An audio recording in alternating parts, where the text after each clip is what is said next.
Before we can begin programming in Java, we need to take a minute and look at the environment that we just installed.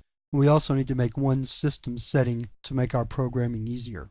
So open up Computer in Windows, then double-click the C drive, then find the folder where you installed Java. I put mine inside Program Files, and if you followed the default installation, you did also. Then find the Java folder in there. It's right here. And the JDK we installed is in this folder right here, JDK 1.6.0_24. Double-click that folder. You see another series of folders and some other files. There's really only one folder that we're particularly interested in, and that's the bin folder. So double-click that. There's two files that we're looking for. The first of these is Java, which is the Java virtual machine, and Java C, which is the Java compiler. So both of those are found. Let's back up one. In the bin folder of JDK 1.6.0_24.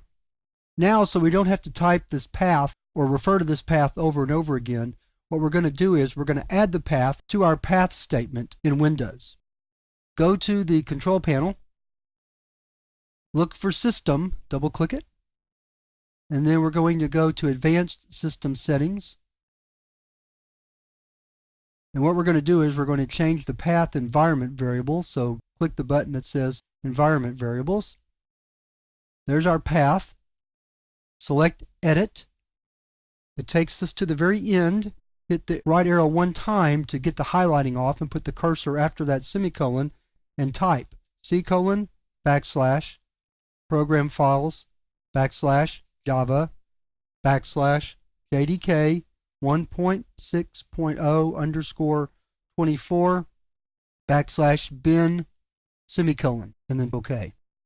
And click OK again, and OK again, and close that out. Now every time we want to run the Java compiler or the Java runtime, rather than have to type the whole path, we can just type the command directly, and Windows will find the command in the correct path.